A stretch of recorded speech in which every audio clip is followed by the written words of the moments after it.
Kaixo guztioi, ongi etorri GZ podcastera, Geopolitikaz podcastera. Gaur abenduaren 3 da, eta gaurko saiorako zerbait ezberdina egin nahi izan dugu. Saio berezi batekin gatoz, abiso. Figatuko zineten azaleko marraskitxoak ez duela numeraziorik, naizta kolore gorrixka mantendu, beraz, hau, bai, euskarazko saio bat izango da, baina zehose berezia. Badakizutenez, urte hasieran euskarazko saioak berreskuratzearen aldeko apostua egin genuen, eta egia esan, hasiera batean ideia pixka zoroa zela pentsatu zuten askok, beste batzuk, naizta euskara ez jakin aurrera egiteko animoak eta laguntza luzatu zizkiguten, eta emaitza, izan dana. Ez lo que hai. Badakigu ez direla saio asko, soinuaren kalitatea ez dela onena, nahi baino gehiago tardatzen dugula programak egiten, lokutore xistrin hori oso aspergarria dela, baina tira, hauxe da duguna, eta honekin aurrera inberko. Onartu berdet batzutan, etxipenak ere gogor jo gaituela, frustrazioak, txikiok askotan izaten ditugun beldur eta konplejuak, baina urratsez urrats topa ditugun bidelagunek erakutsi digute askotan gauza txikiak pentsa baino handiago izan daitezkela. Eta bidea bakarrik egitea baino hobe dela lagun artean egitea. Gutxi gera, txikiak, baina poliki-poliki aurrera egiten dugu. Badakigu entzule askok egin dugun lana oso begi honez ikusi dezutela, horrela irakurri dugu zuen iruzkinetan, edo kaletik gera gaitu zuenean saioetaz hitz egiteko, beraz, horrelako egun baten, besarkada oso bero bat helarazi nahi dizuet geopolitikazeko talde guztiaren izenean. Eta horrelako egun batean ere, gorantzi bereziak ere euskara ikasten ari diren gure entzulei. Badakigu euskara ikasten ari zareten batzuk gure jarraitzaile sutsu zaretela, eta Geopolitikaz podcasta erabiltzen dezutela entzumena lantzeko. Ta pentsatzen nolako ohorea den horrelako zehose guretzat. Baita euskara ulertu ez, baina iruzkinetan gure hizkuntzaren aldeko programazioa egiteagatik zoriontzen gaituzuen guztiei. Munduko leku ezberdinetatik idatzi guzue, eta honek, desente herritu gaitu esan, ze hau bai ez genuela espero. Zuentzat agur bero bat ere munduko bazter urrunen eraino. Eta nola ez, agur bero bat ere, beroen agian, komentario euskarafoboak idazten dizkiguzuten anonimo guztiei. Zuetaz ere asko oroitzen gera euskarazko saioak publikatzen ditugun bakoitzean. Pixkat nazkatuta geunden zuen iruzkinekin, baina ia esan, oraintxe, nola beste fase berri baten gaudenez, barre detxente egin ditu zuekin. Eta ez genuen alde batera utzi nahi, urte honetan zehar gehien gustatu zaizkigun irainak saio honetara ekartzeko aukera. Aurrera.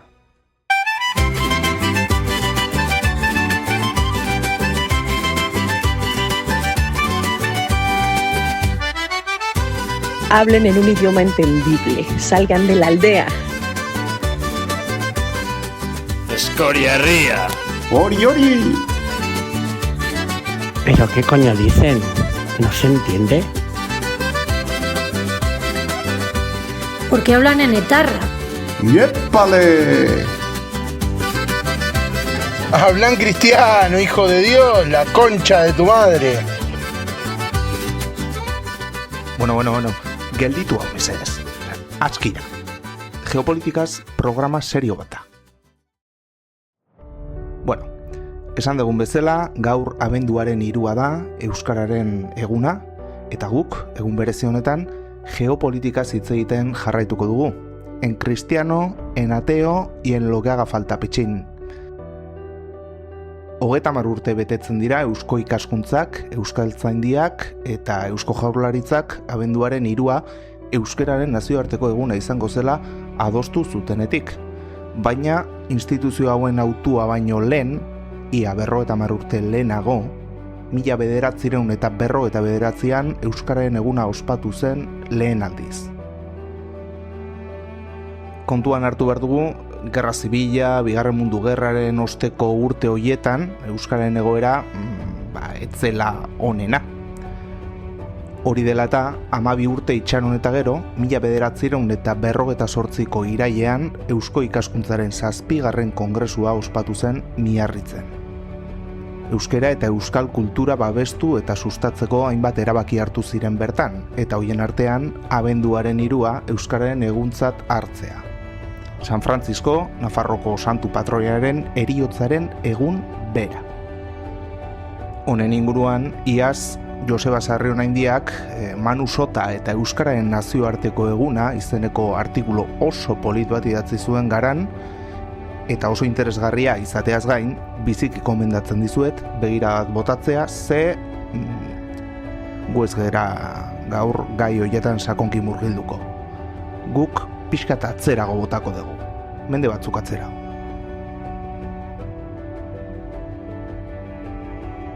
Mila 506 urtea, Xabierko gaztelua, Nafarroako erresuma independientea.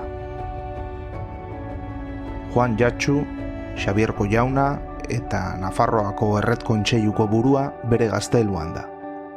Urduri. Uda da, eta beroak ez du laguntzen ondoko gelan den Maria Azpilikueta emaztearen garrasiaren zama arintzen. Badator beste txiki bat. Magdalena izan zen lehena, eta gerora etorriko ziren Ana, Miguel eta Juan. Heldu da 5. Frantses, Jatxu eta Azpilikueta. Xabierkoa. Hori izango da bere izena. Jatxu, Jasu edo Jaso familiak Ipar Euskal Herrian du jatorria, Baxe Nafarroan. Juanen aitona bertatik joan zen Erresuma Zaharraren hiriburura, erregeren zerbitzuan lan egitera. Jasotarrek gortean gora egin zuten eta belaunaldi pare batean Erresumako familia boteretsuenetako bat bilakatu ziren. Testu inguru horretan jaio zen Frantses, edo Francisco, gure gaurko saioaren protagonista. Familiako txikiena izanik, bere amaren seme kutxunena zela diote zenbait iturrik. Xabierko gazteluan bertan hasi zen. Maria Azpilikueta ama bastandarrak beso artean zuela entzun zituen bere lehen sehaskakantak, ia ziur euskeraz. Frantses oso kiroltzalea omen zen, gazteluan bertan ibiltzen zen pilota jokoan, eta oso trebea zela ere badakigu. Jasotarrek alabak beste familia boteretsuekin eskontzea bilatu zuten. Anarekin bai, baina Magdalenarekin ez zuten lortu. Gaztelako gortean Isabel erreginaren dama izan ostean, auskalo zergatik, Magdalenak bide erlijiosoa hautatu zuen eta monje sartu zen. Anaia nagusiak, Miguel eta Juan, erresumako jaun garrantzitsuak izatea zuten bide, garaiko goi nobleziaren hezkuntza jaso zuten. Erresumaren aldeko politikan, bere lurren kudeaketan, ez zirela gutxi, eta nola ez, arlo militarrean oinarritu zuten gaztaro guztia. Beraz, Francisco txikia, letretan eta lan intelektualera lotutako hezkuntza jasotzea egotzi zitzaion. Agian kontseiari, agian kontable, edo agian bere familiaren maila politikoa ordezkatu zezakeen kargu eklesiastiko bat izatea espero zuen familiak. Iruñako apezpiku agian, etzela kontu makala. Maria Azpilikuetarekin batera, Zangotzako elizgizon batzuk ere gazte bihurri baina argi bat ez zuten. Etorkizun prometedore bat izango zuen Nafarroko familia handi bateko semea. Baina Frantziskok 6 urte zituenean, bapatean dena aldatu zen. 1512ko uda. Fernando Katolikoaren esanetara dagoen Albako dukearen tropek Nafarroa inbaditzen dute. Arabako lautadatik sartuko da indar nagusia, Sakanan aurrera egin eta Iruñera arte, erresumaren bihotzera arte. Konkista hasi da. Geopolitikoki erreinu zaharra aspalditik da itolarrian, Gaztela Pirinoen alde batetik, Frantzia bestetik. garaiko Europako bi superpotentziek mehatxatzen dute Nafarroa txikia. Ezkon politikak koroa babestu du azken urte hauetan. Aliantzak ez dira sendoak izan, baina behintzat bizirauteko eta independentzia bermatzeko balio izan dute. Baina zeintzuk dira bi potentzia militar handi hauen interesak? Zergatik Nafarroa? Bagia esan, gutxi gorabera, biek antzeko interesak dituzte. Izan ere, Frantzia eta Gaztela, edo urte gutxi barru, Espainia, etxaiak ziren beraien artean. Frantziaren interes nagusia, Nafarroa sasi independiente bat bilatzea zen, hau da, estatu proxy bat Iberiar penintsulan, Gaztelaren eremuan. Edo gutxienez, buffer zone bat, etxaiaren jarrera espansionista hori gelditu edo leunduko zuena. Gaztela edo Espainiaren kasuan antzeko zerbait zen. Pirinoen hegoaldea bere eragin esparruan mantentzea, Frantziar eraso bat emanez gero, defentsa eraginkorra planteatzeko. Eta honen atzean, zenbait historialarien aburuz, monarkia hispanikoaren batasuna bukatzea, hau da, Iberiar penintsulako erreinu kristauak koroberaren menpe egotea. Nafarroko barne politikak ere bere tentsioak bizi izan zituen azken urte horietan, arerioak ere etxean ziren. Gaztelar armada inbasoreari Bomondar fakzioaren tropak batu zaizkio. Leringo kondea da hauen buru. Kolpea izugarria da, bapatekoa, tximista bat. Nafarroak ezin du ezer gutxi egin. Erregea eta leialdiren tropa eta noble agramondarrak Pirinoak gurutzatzen dituzte, hauen artean Juan Jatxu, Frantziskoren aita. Biarnoko Po hirian ezartzen da gorte berria. Nafarroako erresuma independente izaten jarraitzen du, baina bere lurren gehiengoa galduta. Nafarroa penintsularrean Gaztelarren menpeko errege ordea izendatzen da, eta berezko errege zen Juan Albretekoari leial izandako noble asko burua makurtzera behartuak dira. Gaztelak lortu du bilatzen zuena. Azkenean, Frantziaren proxy bat izan zitekeen estatua menperatu du. Eta orain, Frantziar mehatxuaren aurrean, Pirinoen hegoaldea kontrolpean du. 1515 Juan Jatxu hilko da, Biarnon. Nafarroan bai, baina Xabiertik urrun. Jasotarrek familia burua galdu dute, eta orain Miguel Gazteak gidatu beharko du familia. 1516an, indar agramondarrek erresuma berreskuratzeko saiakera burutuko dute. Bertan parte hartuko dute Frantziskoren anai nagusiek. Baina porrota berriz. Eta Miguel eta Juan bere aita bezala Biarnon babestuko dira, erregeren gortean. Naiz eta indar legitimistek erresuma berreskuratzea ez zuten lortu, saiakera honek Nafar lurrak astindu zituen. Jendea urduri zen. Eta agintari berriek neurriak hartu behar izan zituzten matxinada ekiditeko. Frantzisko Xabierren da Gaztelarren menpeko tropek gaztelua eraisten dutenean. Bueno, ez dute erabat eraitsiko, baina ez da inoiz izango frantzez jaio zen Harrizko etxe gotortu bera.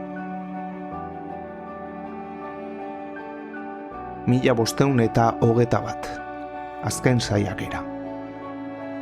Oraingoan bai, Nafarroak Frantziaren laguntza militarra lortu du, eta tropek Pirineoak gurutzatzen dituzte hegoalderuz. Erresumako hiri nagusiak indar legitimisten alde matxinatzen dira, eta armada nagusia errez heltzen da hiriburura. Iruñako gazteluan gotortu dira tropa gaztelarrak. Ez dira asko, baina badirudi ez direla kainoien beldur. Estandak eta burrumbak egoera jasangaitza da. Eta azkenik, gotorlekuaren ateak zabaltzean errendizioa eskatzen du guarnizio buruak. Badira hildako ugari, eta zauritu desente. Azken hauen artean, Loiolako Inigo izeneko gazte gipuzkoar bat. Frantziskoren anaiek, Miguel eta Juan, Nafarro ofentsibaren buruan doaz. Xabierko etxearen jaun gazteentzat odola dastatzen duten lehen aldia da. Baina ez da azkena izango. Noaingo bataian izango dira. Amaiurren, eta Hondarribin. Jaso eta Azpiliku eta familia honek badu ausardia erakusteko grina eta bizitza Nafarroaren askatasunaren alde emateko aukera ere bai. Baina garaipenik ez. Nafarroa penintsularreko konkista militar gaztelarrak 10 urte iraun zituen. Erresumak bere lurren gehiengoa galdu zuen, hiri nagusiak eta hiriburua barne. Berezko erregeen alde posizionatutako noble batzuk deserriaren autua hartu zuten.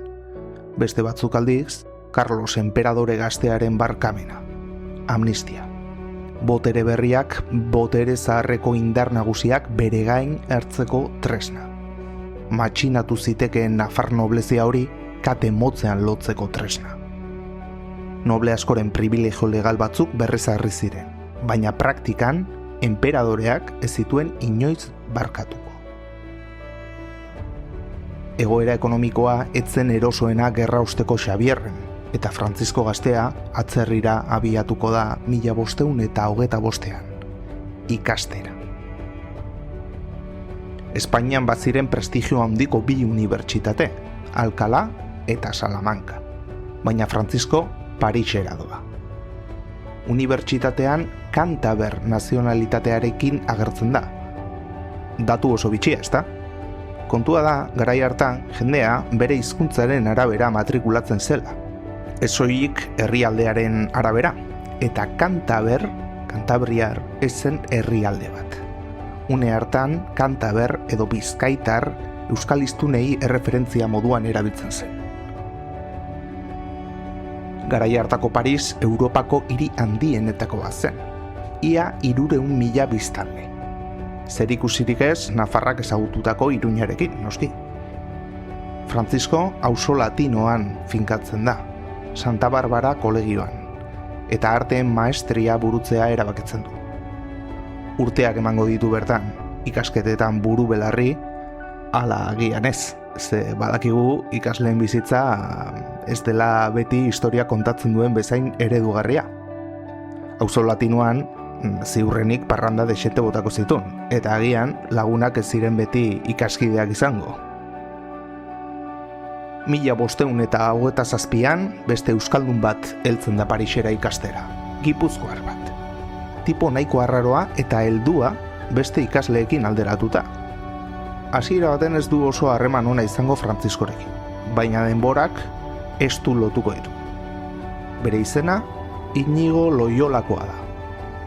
Bai, Nafarroako 1521 gudan Iruñako gaztelutik zauriturik atera zen soldadua. Frantziskoren anaien aurka borrokatu zuen gazte oinaztarra. Inigo, jada momenturako Ignacio edo Ignacio ez dute moduan, pertsonai oso garrantzitsua izango da historia honetan. Baina gure protagonista Frantzisko denez, ez dut asko sakondu nahi bere figuran. Horrek beste programa berezi bat mereziko luke.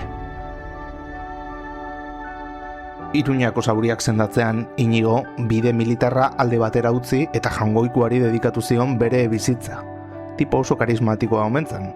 Eta penitentziak eta pobren aldeko ekintza karitatiboak oso ohikoak bihurtu ziren bere bizitza berrian. Ardatzak, karitatea, pobrezia eta kastitatea izango ziren aurreratzean. Horretaz gain, ariketa espiritualak bezala ezagutzen ziren meditazio teknika batzuk garatu zituen, norbere burua ezagutzeko eta jangoikuaren nahietatik hurbilago egoteko. Bere soldadu bizitza atzean geratu zen, baina ez bere familiaren dirua. Gipuzkoarrak lortzen zuen diru guztia behar gehien zuten ikasleen artean banatzen zuen. Garai hartan ikasketak oso garestiak izaten ziren eta familia askok ezin izaten zuten beren semen karrera hori urte luzez ordaindu. Horrela, Inigo gertuko lagunen ikasketa gastuei aurre egiten zien, eta poliki-poliki zenbait gazte bere ingurura gerturatzea lortu zuen, eta bide batez aldarrikatzen zuen bide doktrinalera ere bai. Frantzisko ez zen horietako bat izan, hasieran behintzat. Ez omen ziren oso ondo eramaten beraien artean. Nafarra ez zen gipuzkoarraz fio. Auskalo zergatik. Baina denborak aurrera eginala, bere eraginaren menpe amaituko zuen. Eta beste lagun gutxi batzuekin batera, 1534 abuztuan, Montmartreko zina egin zuten. Gerora, Jesusen konpainia izango zenaren hastapena. Guztira 7 kide. Saboiar bat, Portugaldar bat, 3 gaztelar, Ignacio, Iputxa, eta orain bai, Francisco, Xabierkoa, Naparra. Hasieran ez ziren orden erlijioso bat, baizik eta fede katolikoaren barruan sortutako talde konprometitu eta oso militante bat. Pobrezia eta kastitate botoak egin zituzten eta hoietaz gain, Lur Santura Erromes joateko asmo sendoa adirazi zuten. Haien proiektuak ez zuen oraindik egitura finkorik, baina lehen urratsak bertan eman ziren. Otomandarrek Mediterraneo itsasoan zuten nagusitasunak ia ezinezko bihurtu zuen Lur Santura iristea. Egoera politiko eta militarra ez zen egokiena garaian eta nabigazioa arriskuz beteta zegoen. Hortaz, bidaia amets hutsean geratu zela ulertu zuten. Taldea, ordurako ja Italian barrenean zeudela, han bertan gelditzea erabaki zuten. Hiri ezberdinetan predikatu zuten eta euren presentziaz baliatuz jende berria erakartzean saiatu ziren beraien mugimendura. Estrategiaren parte zen tokian tokiko botere politiko eta erlijiosoekin harremanak lantzea, gerturaketak, euren ideiak edatzeko eta noski babesa lortzeko. Pobreen aldeko lanek eta aldi berean beste intelektual eta teologoekin zituzten eztabaida eta elkarrizketek laster izango zuten oihartzuna. Jendeak ikusten zuen hitzak ez ezik ekintzak ere bazirela. Laguntza, heziketa eta komunitateen aldeko zerbitzu praktikoa.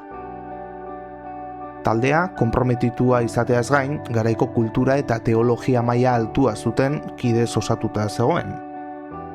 Hori guztia ikusita, Aita Santuak beren jardunari arreta jarri eta Vatikanora gonbidatu zituen. Han erakutsi zuten euren lana fede kristaua munduan zehar zabaltzea zela.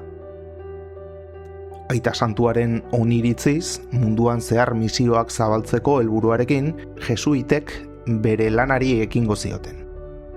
Francisco Xabierkoaren kasuan, Portugaleko Gortera bidali zuten, eta bertan egon zen denboraldi batez bertako erregearen esanetara. Lan berri bat burutzeko aukera eman zioten arte, noski. Franziskok ekialde urrunerako bidaia egingo zuen. Kontuan hartu, Portugal Europako itsaspotentziarik handienetakoa zela garaian, eta Indian zein Asiako hegoaldean merkataritza eta kolonia sare zabala eraikitzen ari zela. Testu inguru horretan, erregeak aukera estrategikoa ikusi zuen jesuitetan. Jesuitak erabiltzea fede kristaua edatzeko. Eta aldi berean, botere bigunaren bidez, edo geopolitika zen diogu moduan soft powerraren bidez, bere influentzia lurralde urrun haietan zabaltzea. Jesuitentzat misio handi bat zen. Portugalgo koroarentzat tresna eraginkorra, herri ez ezagun haien gobernu edo sistemak desestabilizatu edo ahultzeko bere eragin ekonomiko, militar eta politikoaren bidea zabaldu edo erresteko. Win-win esaten den moduan. Francisco Xabiertik hain urrun ziren Asiako leku askotatik ibili zen jaungoikoaren hitza zabaltzen. Portugaleko koroaren babes eta oniritziz, noski. Eta erresuma penintsularreko interesen edapen politiko eta merkantien zerbitzura jarduten. Esan degunez, misioen izenean egin ziren espedizio askok bestelako helburuak ere bazituztelako. Goan egon zen, Moluketan, Malasian, Ozeano Indikoko uharte eta kostaldeko herri ezberdinetan, Japonian ere egon zen ia 2 urtez, bai, samuraien garaiko Japonia hartan. Jesuitak Japoniara heltzean, lehen fase honetan, ez zuten arazo handirik izan beren lana egiteko, egia da. Baina urte gutxira, bertako daimio edo jaun feudalek argi ikusi zuten hauen inzidentziarako gaitasuna eta sistema bera kolokan jartzeko arriskua. Hori dela eta, Francisco Japonian egon eta hamarkada gutxitara, jaun feudal hauek kristautasuna debekatu eta kristauen aurkako jazarpen prozesu oso bortitza hasi zuten. Honen inguruan bada pelikula nahiko interesgarri bat, Silence, isiltasuna, Andrew Garfield eta Liam Neeson aktoreekin. Pare bat aldiz ikusi dut eta jesuiten Japoniako historia hau nahiko ondo islatzen duela usteet. Pelikula nahiko filosofikoa da, introspektiboa, eta gian bere irakurketa katolikoak gai geopolitikoak pixka talde batera uste ditu. Baina hala ere, berriz diot, gomendagarria eta testuingurua hobeto ulertzeko oso baliogarria ere. Asiako misioen garai haietan, Frantziskok bere lana pobreen alde eta berezko pertsona indigenen alde ere egin zuen beti. Kristautasunera bihurtzen baziren noski. Eta honek arazoak eragin zizkion, behin baino gehiagotan, bai leku hoietako portugaldar nobleziarekin eta baita beste zenbait jesuitekin ere bai.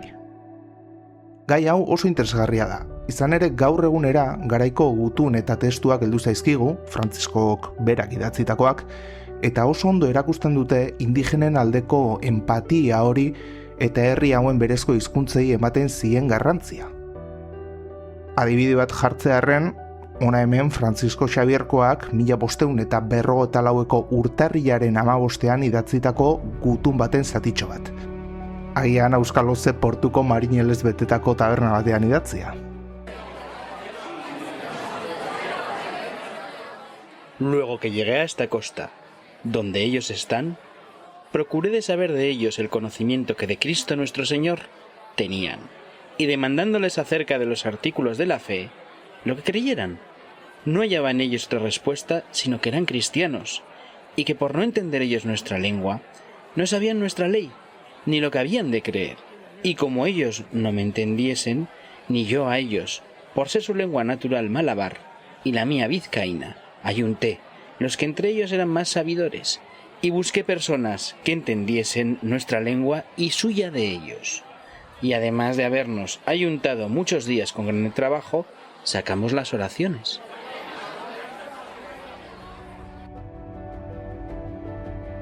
Fijatu zeate? Testu honek evangelizatzerako orduan hizkuntzek zuten garrantzia hitz egiten digu, eta Frantziskoren jarreraz hauek ikasi eta erabiltzeko. Agian soberan jakin zezakeen zertzen herri baten berezko hizkuntza menperatzea herri horrekin berarekin komunikatzeko eta herri hori ulertzeko ere bai. Eta horretaz gain, nafar bat bizkaieraz? Bai, garai haietan, euskera izendatzeko hitzen artean bizkaino ere erabiltzen zen. Entzun dezuten gutun honek tirabirak sortu ditu historialari espainolen artean, baina gutxik erreparatu dute gutunaren frantzesko itzulpenean. Itzulpen hau 1555ean egin zen. Hau da, gutuna idatzi eta urte betera. Gure protagonista hil baino 7 urte lehenago. Parisko Santa Barbara kolegioko zuzendariaren oniritziarekin egin zen itzulpena, Frantzisko soberan ezagutzen zuena. Eta horrela zioen. Car leur langue est à Maloir et la mienne celtibérique, vulgairement appelée vascuenza, qui est au pays d'Espagne. Ara, frantsesez bizkaino, celtiberik edo baskenza itzultzen zen garai hartan. Ze bitxia, ezta? Baina jo dezagun beste itzulpen batera, dudak argitzeko. Adibidez, Inigo Loyolakoak berak, Frantziskoren laguna eta jesuiten buruak egindako latinezko itzulpenera. Me agüero celtibérica, vulgo vascuenza. Bueno, esango nuke ez dela soilik nire uste bat, baizik eta 3 iturri historikoek baieztatzen duten datu bat. Baina tira, ez da Frantzisko euskaldunari egiten zaion aipu bakarra. Bere gaztaroko testu inguruan, Nafarroako Xabierko gazteluan, euskera, ziurrenik inguruko lurretako hizkuntza edo hizkuntzetako bat izango zen. Ta jasotarrak bezalako noble familiek, errenta kobratzeko bazen ere, herri xehearekin komunikatu beharko ziren. Eta bueno, hortaz gain, Maria Azpiliku eta bera, bere ama, Bastandarra izanik, bueno. Baina tira, ez da bakarrik gaztaroko kontu bat. Esan dugun moduan, Frantziskok ia 2 urte eman zituen Japonian. Bertan, behin eta berriz entzun zuen hortik gertu, itsasoaren bestaldean zegoen kontinentean, erreinu handi bat zegoela. Txina zen leku hori. Eta beti nahi izan zuen bertara heltzea. Argi dago, izan ere Frantziskoren azken espedizioa Txinara heltzeko saiakera bat izan zen. Argi zuen, bai berak eta bai Portugalek, Txina zela Asiako inguru geopolitiko horretan pibotatzen zuen herrialdea. Hara heltzea zen helburua, baina ez zen lan erresa izango. Txina nahiko imperio hermetikoa zen garai hartan. Bazegoen kontaira edo profezia bat zera esaten zuena. Imperioa atzerriko indarrekin badituko zutela. Horregatik, atzerritarra izanez, Txinara sartzea ia ezinezkoa zen. 2 modu zeuden bakarrik. Enperadorearen baimen bat lortzea, ala, ilegalki, pirata edo kontrabandisten laguntzaz, akaso, herrialdera sartzea. Frantziskok Txinako kostaldean den Santxuan uhartean hilabeteak eman zituen Txinara sartzeko modua bilatzen. Itxoiten. Negua heldu zen bertan zegoela eta horrekin batera hotza eta gosea. Nafarra larriki gaixotu zen bertan. Sukarra izugarria zuela diote. Horren eraginez, edo agian bere azken uneak zirela jakitun, inguruko inork ulertzen ez zuen hizkuntza batean mintzatzen hasi omen zen. Edo hori idatzi zuen behintzat, bere azken uneetan Nafarrarekin egon zen Antonio de Santa Fe izeneko kristautasunera konbertitutako txinatarrak. Frantziskoren zerbitzari eta laguna. Y conforme a lo que de él colegí, parece que hablaba en su lengua natural, que el mozo no entendía. Egun oso latzak igaro ostean, Frantses Jartxu eta Azpilikueta, Xabierkoa, 1552ko abenduaren 3 hil zen. Eta hortik urte batzuetara, Eliza Katolikoaren santu bihurtu zuten. Xabierko Frantzisko deuna, San Frantzisko, Nafarroako patroia. Ziurrenik bere lehen eta azken hitzak euskeraz egingo zituen Nafarra.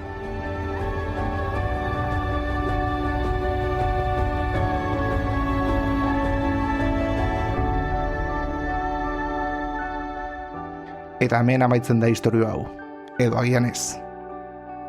Ze dakizutenez, geopolitikak garrantzi izugarria izan du historian zehar. Azken urteetan modan jarri den gai bada, eta talde eta kanal pila bat sortu dira hontaz hitz egiteko. Hauen artean, zoritxarrez, euskarak ez du txoko handirik topatu. Hala ere, gure etxean, badu bere lekua. Ez da zabalena, ez da erosoena ere ez, baina agian, bai izango dela goxoena eta mimo gehien jasotzen dituena. Bere lekua txikia izanik egiten dituen gauzak handi direlako guretzat. Euskarak urte hasieran berreskuratu zuen leku hori geopolitika zen. Poliki egiten du aurrera, pausu zuzen eta tinkoz. Eta saio hau aprobetxatu nahi dugu, ohar txiki gisa, aurten egin dituen euskarazko programa guztiak YouTubera ere igo ditugula esateko. Beste plataforma bat. Gure hizkuntza mundu mailan entzuten lagundu dezakeen beste leku bat gehiago. Saio berezi honetan ikusi dugunez, bai euskaldunok, bai euskarak, bere lekua izan dute iraganeko geopolitikan eta nazioarteko harremanetan. Gaur bezalako egun batean, adibide bat ekarri nahi izan dizuegu, baina ez da inondik inora bakarra. Agian aitzaki ona izan daiteke etorkizunean, geopolitika euskeraz lantzeaz gain, euskaldunon geopolitikaz ere hitz egiteko. Iraganeko Frantses Jartxu eta Azpilikueta bezala, edo Frantzisko Xabierkoan edo zuten moduan, mendeetan zehar beste pertsonei historiko asko izan dituelako gure herriak. Historian pisu esanguratsua izan dutenak, eta hain handi baten munduko geopolitika baldintzatu dutenak. Agian, unea da gure hizkuntzak merezi duen lekua izateko. Euskara, iragan eta orain izateaz gain, etorkizun ere izateko. Gozatu euskararen egunaz eta gozatu euskaraz.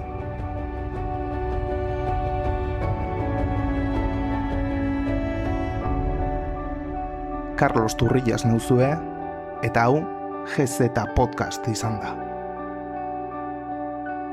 Sarrionandia berriz gurera ekarriz, gaurkoan mendea eta segundua gurutzatu diren lekua.